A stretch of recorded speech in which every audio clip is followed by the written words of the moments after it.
Everyone, हमारा topic चल रहा था ह्यूमन एनाटॉमी और ह्यूमन एनाटॉमी में हमने स्टार्ट किया था डाइजेस्टिव सिस्टम। डाइजेस्टिव सिस्टम में लास्ट वीडियो में मैंने डाइजेस्टिव सिस्टम के ऊपर एक पूरा ओवरव्यू आपको दिया था, एक पूरा इंट्रोडक्शन दिया था कि डाइजेस्टिव सिस्टम हमारे बॉडी में क्या काम कर रहा होता है। ठीक है, अब ये जो हमारा डाइजेस्टिव सिस्टम है ये हमारे खाने को क्या कर रहा है, डाइजेस्ट कर रहा है। खाना हम क्यों खाते हैं? खाना खाने का जो हमारा मकसद होता है वो ये होता है कि हम खाने से उसका न्यूट्रिशन क्या कर सके, हमारी बॉडी उसे एब्जॉर्ब कर सके, हमारी हर एक एक सेल तक वो न्यूट्रिशन पहुंच सके। जो भी खाना हम खाते हैं, जो भी हमारा फूड स्टफ होता है, चाहे वो कार्बोहाइड्रेट हो, फैट हो, प्रोटीन हो, वाइटामिन हो, मिनरल्स हो, जो भी फूड कंपोनेंट हम खाते हैं उनका उसे खाने का मकसद हमारा ये होता है कि हमारा फूड जो है वो डाइजेस्ट होकर हमें न्यूट्रिशन दे। तो डाइजेस्टिव सिस्टम क्या करता है, उसे डाइजेस्ट करता है। डाइजेस्ट इन द सेंस कि हम जो भी फूड कंपोनेंट खाते हैं वो हम उसे हम कंज्यूम करते हैं बायो मैक्रो मॉलिक्यूल्स के फॉर्म में।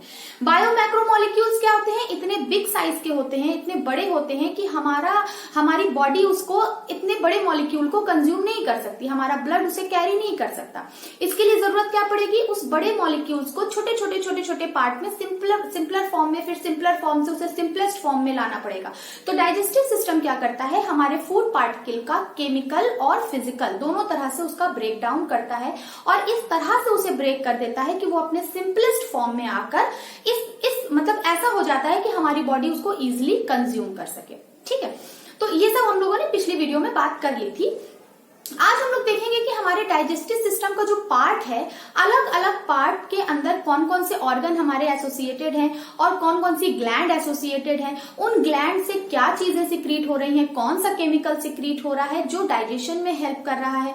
डाइजेस्टिव सिस्टम का जो हर एक पार्ट अलग अलग फंक्शन परफॉर्म कर रहा है, तो ये सारी बातें हम लोग यहाँ पर देखेंगे। लास्ट वीडियो में मैंने डायग्राम आपको एक ओवरऑल डायग्राम बनाया था, बट यहाँ पर हम लोग हर छोटे छोटे पार्ट को, मतलब अपनी जो हमारी एलिमेंट्री कैनाल थी, जैसे हमारे डाइजेस्टिव सिस्टम का दो पार्ट था। एक तो था हमारा एलिमेंट्री कैनाल जिसमें आ रहा था हमारा mouth, buccal cavity, stomach, intestine. ठीक है, और दूसरी तरफ थी हमारी एसोसिएटेड ग्लैंड्स एंड ऑर्गन। तो यहाँ पर भी हम लोगों ने बहुत सारी चीजें देखी थी, जैसे टीथ है, टंग है, और हमारा लीवर है, हमारी गाल ब्लैडर है, पैनक्रियाज है। ये सारी चीजें क्या थी, डाइजेस्टिव सिस्टम के साथ लगी हुई थी, जो कि एलिमेंट्री कैनाल का पार्ट नहीं है, बट हाँ एलिमेंट्री कैनाल में वो लगी हुई है और एलिमेंट्री कैनाल को डाइजेशन करने में हेल्प कर रही है। तो ये दोनों पार्ट हम लोगों ने लास्ट वीडियो में देख लिया था। आज हम लोग हर एक एक पार्ट को टुकड़े में तोड़ लेंगे, यानी पूरी एलिमेंट्री कैनाल जो कि हमारी एक ट्यूब लाइक है, लेकिन उस ट्यूब लाइक स्ट्रक्चर को हम क्या करेंगे, छोटे छोटे पार्ट को हम क्या करेंगे, स्टडी करेंगे और उसको डिटेल में जानेंगे कि यहाँ से कौन सी चीजें अटैच हैं और कौन कौन से ऑर्गन अटैच हैं, हर ऑर्गन का क्या फंक्शन है, ये सारी चीजें हम लोग यहाँ पर देखेंगे। ठीक है, चलिए without any delay let's start. आज हम लोग देखने वाले हैं डाइजेस्टिव सिस्टम का कौन सा पार्ट देखेंगे हम। पहले हम डिस्कस करेंगे एलिमेंट्री कैनाल का। ठीक है, एलिमेंट्री कैनाल, हमारी एलिमेंट्री कैनाल क्या है, लगभग 7 से 9 मीटर लंबी एक ट्यूब है जो जगह जगह से पतली है, कहीं से मोटी है, फिर पतली है, फिर मोटी है। पूरा माउथ से लेकर एनस तक अगर हम बात करें अपने एलिमेंट्री कैनाल की, तो माउथ से लेकर एनस तक, माउथ क्या है, सबसे पहला पार्ट है माउथ, और एनस तक हमारी पूरी एक ट्यूब होती है एलिमेंट्री कैनाल, जिसमें बीच बीच में क्या होता है, माउथ के बाद आता है हमारा बकल कैविटी, बकल कैविटी हमारी जाती है ईसोफेगस में, ईसोफेगस हमारा खुलता है स्टमक में, स्टमक हमारा खुलता है इंटेस्टाइन में। इंटेस्टाइन भी दो तरह की होती है, large intestine, small intestine. Large intestine के भी पार्ट होते हैं, स्मॉल इंटेस्टाइन के भी पार्ट होते हैं, अलग अलग पार्ट का अलग अलग फंक्शन होता है। सारी चीजें हमें यहाँ पर डिटेल में देखने वाले हैं और इस वीडियो में हमें बहुत मजा आने वाला है, क्योंकि ये सारी चीजें हम अपने बारे में जान रहे हैं, क्योंकि हमारा जो टॉपिक है वो है ह्यूमन एनाटॉमी। तो डाइजेशन भी हम किसका पढ़ रहे हैं, ह्यूमन का पढ़ रहे हैं। यानी अगर हम यहाँ पर ह्यूमन का डाइजेशन पढ़ेंगे तो आपको हमारी बॉडी में भी बिल्कुल उसी तरह, क्योंकि हम लोग भी ह्यूमन ही है, तो हमारी बॉडी में भी बिल्कुल उसी तरह से डाइजेशन होता है और ह्यूमन एनाटॉमी पढ़ाने में बड़ा मजा आता है। चलिए, तो वीडियो को एंड तक देखिएगा और यहाँ पर समझने की कोशिश करिएगा कि किस तरह से हमारा पार्ट आगे बढ़ रहा है। अब माउथ की हम स्टडी करते हैं। सबसे पहले हम माउथ देखेंगे। ठीक है, माउथ देखेंगे और बकल कैविटी देखेंगे। ठीक है, माउथ और बकल कैविटी लेकर हम लोग आज स्टार्ट करेंगे अपना टॉपिक। चलिए, पहले हम लोग डायग्राम के थ्रू समझते हैं। ठीक है, अब इसके लिए आपको एक काम करना पड़ेगा, आपको खड़े होकर मिरर के सामने अपना मुंह, बड़ा सा मुंह खोल के पूरा देखना पड़ेगा अंदर कायदे से कि क्या क्या चीजें हैं। जब हम अपने बकल कैविटी को देखते हैं ध्यान से तो हमें बहुत सारी चीजें अंदर दिखाई देती हैं। हमको दिखाई देते हैं हमारे डिफरेंट टाइप के टीथ्स अंदर लगे हुए हैं, ठीक है, हमारी टंग लगी हुई है पूरी अंदर तक, ठीक है। फिर ऊपर की तरफ हमारे पैलेट होते हैं जो कि रिस्पायरेटरी ऑर्गन से हमें अलग कर रहा होता है हमारे डाइजेस्टिव सिस्टम को। साइड साइड में हमारी बहुत सॉफ्ट सॉफ्ट सी मसल्स होती हैं, है ना। तो ये पूरा पार्ट अंदर का हमारा बेसिकली हमारा जो बकल कैविटी है वो स्टार्ट होता है माउथ से। माउथ क्या है, एक ओपनिंग है, सिंपल ओपनिंग है जिसमें आता है लिप। लिप का काम क्या होता है, लिप वैसे तो आपको बोलने में हेल्प करता है, ठीक है, और साथ ही साथ लिप का जो काम होता है, तो हमारा जो लिप है, हमारे माउथ का जो ओपनिंग है, वैसे तो हम लोग बोलने में हेल्प करते हैं, लेकिन इसका जो काम होता है वो जनरली जो भी चीजें हम खाते हैं उसका टेम्परेचर सेंसेशन जो होता है वो माउथ से ही स्टार्ट हो जाता है। जो भी चीजें हम खाते हैं वो गर्म है, ठंडी है, तो उसका सेंसेशन हमें लिप से ही शुरू हो जाता है। बाकी ये ओपनिंग का काम करता है, मतलब बकल कैविटी को खोलने और बंद करने का काम करता है। फिर आती है मेन हमारी बकल कैविटी। बकल कैविटी को हम ध्यान से देखेंगे। अगर मैं यहाँ पर किसी भी एक पर्टिकुलर इंसान की बकल कैविटी बना लूं, ठीक है, मान लीजिए ये कोई इंसान है, उसकी नाक है, ठीक है, उसने अपना मुंह क्या कर रखा है, इस तरह से बड़ा सा मुंह खोल रखा है, ठीक है। आपको भी इस तरह से क्या करना है, अपना मुंह खोल के ही क्या करना है, देखना है। ये उसका हेड पोर्शन हो गया, ठीक है, मान लेते हैं, ठीक है। तो ये बकल कैविटी हमारी क्या है, खुली हुई है। अब जैसे ही हम बकल कैविटी देखते हैं हमको यहाँ पर तीखे तीखे दांत दिखाई देते हैं, ठीक है। हमारा जो बकल कैविटी है वो दो पार्ट में खुलता है, ऊपर का जॉ और नीचे का जॉ, जिसको हम बोलते हैं अपर जॉ और लोअर जॉ। अपर जॉ को जनरली हम लोग मैक्सिला कहते हैं और लोअर जॉ हमारा मैंडिबल, ठीक है। तो मैक्सिला और मैंडिबल दो हमारे अपर जॉ और लोअर जॉ होती है जो कि बोन का बना होता है, ठीक है। तो ये अपर जॉ में भी हम देखते हैं टीथ लगे होते हैं, तीखे तीखे टीथ लगे होते हैं, डिफरेंट टाइप के टीथ्स होते हैं, हर टीथ का अलग अलग फंक्शन होता है, डिटेल देखेंगे हम लोग। लोअर जॉ में भी टीथ लगे होते हैं, ठीक है। फिर यहाँ पर क्या लगी होती है, हमारी टंग लगी होती है, ठीक है, टंग लगी होती है। ये टंग क्या करती है, जनरली टंग का भी स्ट्रक्चर हम लोग डिटेल में देखेंगे, टंग का भी फंक्शन हम लोग डिटेल में देखेंगे। जनरली मैस्टिकेशन को और फूड टेस्ट आइडेंटिफिकेशन में टंग हेल्प करती है, ठीक है। साइड साइड में हमारी क्या लगी होती है, सलाइवरी ग्लैंड्स लगी होती हैं जो कि लगातार सलाइवा सिक्रीट कर रही होती हैं डक्ट के थ्रू। साइड साइड में होती हैं, ऊपर की तरफ होती हैं, कान के पीछे होती हैं और यहाँ नीचे की तरफ होती है। अभी उसकी भी पोजीशन मैं यहाँ पर बना के दिखाऊंगी। ये डक्ट के थ्रू अपना सलाइवा लगातार बकल कैविटी में, जैसे ही हम कोई चीज खाते हैं या खाने का सोचते हैं, जैसे अक्सर आप लोगों ने सुना होगा कि खाना देखते ही मुंह में पानी आता है, तो मुंह में पानी आना ये एक मुहावरा भी है। तो मुंह में पानी आना मीन्स पानी नहीं, मुंह में सलाइवा आना, ठीक है, क्योंकि सलाइवा क्या करता है, डाइजेशन का जो पहला स्टेप होता है वो सलाइवा से ही स्टार्ट हो जाता है। हमारे दांत जो है वो फिजिकल ब्रेक डाउन करते हैं, ठीक है। दांत क्या करते हैं, खाना जो भी हम खाना खाते हैं उसको छोटे छोटे पार्ट में तोड़ना शुरू कर देते हैं। साथ ही साथ हमारी सलाइवरी ग्लैंड सलाइवा सिक्रीट करने लगती है। ये सलाइवा खाने के साथ मिक्स हो जाते हैं और ग्लूकोज का डाइजेशन, कार्बोहाइड्रेट का डाइजेशन यहीं पर स्टार्ट हो जाता है। ये सारी चीजें हम डिटेल में देखने वाले, पहले हम एक डायग्राम देख लेते हैं, ठीक है। ये समझ में आया, बकल कैविटी में बाहर की तरफ आप जैसे ही मुंह खोलते हैं ये सारी चीजें आपको दिखने लगती हैं। फिर इसी बकल कैविटी में हम अंदर की तरफ जाते हैं, चलिए बना रहने देते हैं इसको। हम जब अंदर की तरफ जाते हैं तो हम ये देखते हैं कि हमारी जो बकल कैविटी है ये ऐसे पाइप लाइक स्ट्रक्चर से जुड़ी होती है, ठीक, एक पाइप लाइक स्ट्रक्चर से जुड़ा होता है। हमारा जो बकल कैविटी है ऊपर हमारा नेजल पैसेज होता है, ठीक है, जहां से हम सांस लेते हैं। ये ओपनिंग होती है, यहां से हम क्या करते हैं, सांस लेते हैं, ऑक्सीजन एयर अंदर जाती है। तो ये भी हमारी किससे जुड़ी होती है, हमारे फूड पाइप से ही जुड़ी होती है, ठीक है। दिख रहा है आपको, दिख रहा है, चलिए डिफरेंट कलर से बना लेते हैं, ज्यादा अच्छे से समझ में आएगा। ये क्या है, हमारा नेजल पैसेज है जो कि ये भी हमारा किससे जुड़ा हुआ है, हमारे बकल कैविटी के ही रास्ते से जुड़ा हुआ है। ये कॉमन रास्ता होता है, इसे हम क्या बोलते हैं, फेरिंग्स बोलते हैं। क्या बोलते हैं, इसे हम फेरिंग्स बोलते हैं, फेरिंग्स, ठीक, ये कॉमन होता है।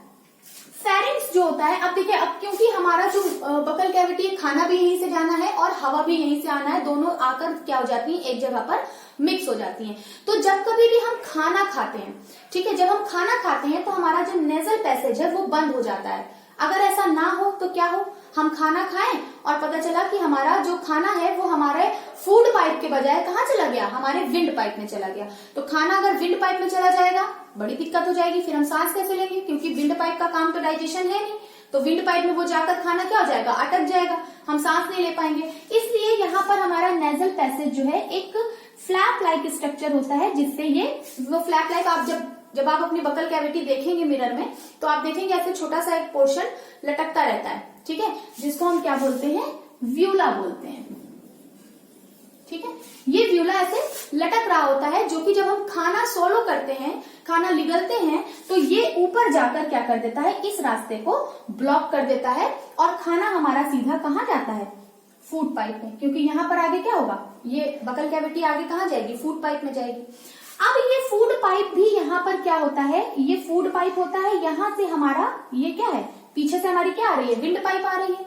यहीं पर हमारा साउंड बॉक्स भी होता है, ठीक है, यहाँ पर क्या होता है, साउंड बॉक्स होता है। इसको हम अगर अलग कलर से बना लें, यहीं पर हमारा क्या होता है, साउंड बॉक्स होता है। ये विंड पाइप है, उसी के ऊपर क्या है, साउंड बॉक्स है, ऐसे छल्लेदार होता है। ये आगे जाकर विंड पाइप में खुलता है, जिसको हम क्या बोलते हैं, लैरिंग्स कहते हैं, लैरिंग्स कहते हैं, जहां से आवाज निकलती है। जब हम हवा बाहर निकालते हैं तो हवा के साथ वाइब्रेशन होता है और साउंड बाहर आता है, जिसको साउंड बॉक्स या लैरिंग्स भी कहते हैं। अब देखिए, यहीं पर हमारा, यहां से हमारा खाना आ रहा है। अब आप समझिएगा, यहां से हमारा खाना आ रहा है, ठीक है, यहां से हमारा खाना आ रहा है और यहीं पर क्या लगा हुआ है, हमारा विंड पाइप भी है। पीछे वाला विंड पाइप तो ऊपर से आ रहा है, वो तो हमने ऊपर बंद कर दिया। कि अक्सर कभी कभी ऐसा होता है ना, खाना खाते खाते कभी छींक आ जाती है या कभी खांसी आ जाती है, तो हमारे नाक से पानी और खाना नाक से निकल आता है। तो नाक से क्यों निकल आता है, क्योंकि यही रास्ता क्या है, कॉमन है। फेरिंग्स हमारा, फेरिंग्स जो है वो हमारा कॉमन है, फूड पाइप का और विंड पाइप का, दोनों का। तो फेरिंग्स तो कॉमन रास्ता होता है, लेकिन फिर भी उसको अलग करने के लिए क्या दिया हुआ है, व्यूला दिया हुआ है। लेकिन नीचे की तरफ क्या होता है, नीचे की तरफ हमारा विंड पाइप, फिर से यहाँ पर क्या होता है, देखिए कॉमन रास्ता हो रहा है, ठीक है। अब यहाँ पर जब हमारा खाना आ रहा है तो खाने का डायरेक्शन क्या है, नीचे जाएगा, विंड पाइप में जाएगा। लेकिन यहीं पर क्या है, हमारा साउंड बॉक्स भी यहीं पर है। तो साउंड बॉक्स के ऊपर भी क्या होता है, प्रोटेक्शन के लिए एक फ्लैप दिया होता है, जिसे हम बोलते हैं इपीग्लॉटिस।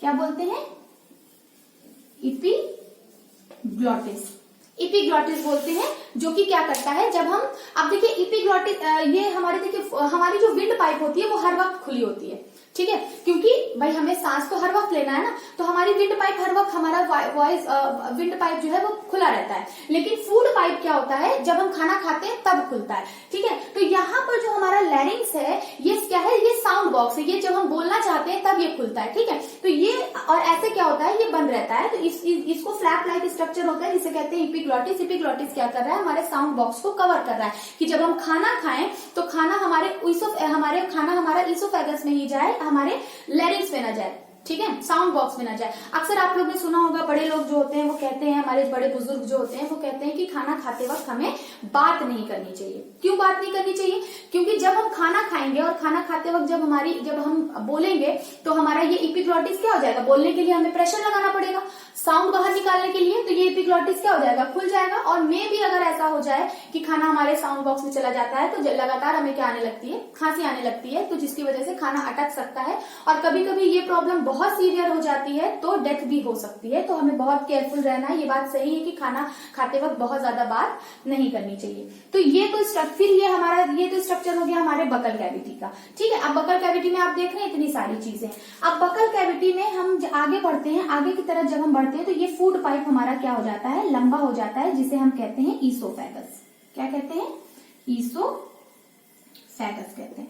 अब ईसोफेगस क्या कर रहा है, ईसोफेगस में फिलहाल तो किसी तरह का कोई डाइजेशन नहीं होता है। यहाँ पर क्या होता है, सिर्फ खाना, यहाँ पर पेरिस्टाल्टिक मूवमेंट हो रहा होता है और ये खाना क्या करता है, अंदर की तरफ ले जाता है, खाने को अंदर की तरफ ढकेलने का काम करता है। और ये हमारी जुड़ी होती है किससे, स्टमक से। स्टमक हम अभी इस वीडियो में नहीं पढ़ेंगे, स्टमक हम नेक्स्ट वीडियो में पढ़ेंगे। अभी हमको सिर्फ क्या देखना है, बकल कैविटी देखना है, ठीक है। इतना समझ में आया बकल कैविटी क्या क्या होता है, यहाँ पर आपने देख लिया स्ट्रक्चर किस तरह से होता है।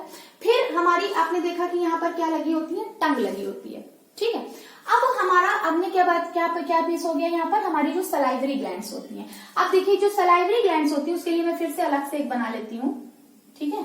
ये मुंह खुला हुआ है इसका, ठीक है।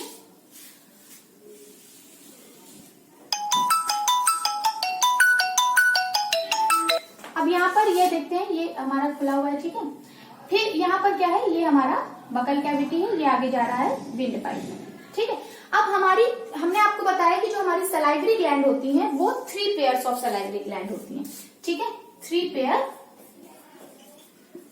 पेयर ऑफ सलाइवरी ग्लैंड, ठीक है। 3 पेयर ऑफ सलाइवरी ग्लैंड्स होती हैं।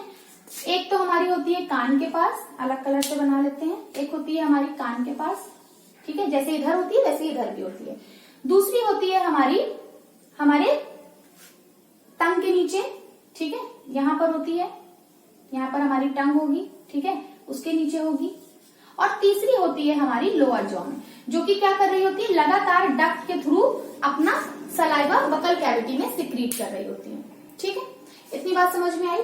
तो यहाँ पर हमने देखा कि ये हमारा क्या है, ये बकल कैविटी का स्ट्रक्चर है। अब हमें क्या देखना है, अब हमें डिटेल पढ़ना है, हमारे टीथ का स्ट्रक्चर डिटेल पढ़ना है, टंग का स्ट्रक्चर हमें डिटेल पढ़ना है, और सलाइवरी ग्लैंड्स हमने देख ली 3 होती है। सलाइवरी ग्लैंड क्या सिक्रीट करती है, सलाइवरी एमाइलेज नाम का एंजाइम सिक्रीट करती है, वो क्या काम करता है ये भी हमें डिटेल देखना है। चलिए टीथ को हम लोग देखेंगे नेक्स्ट वीडियो में, मिलते हैं नेक्स्ट वीडियो में टीथ के साथ।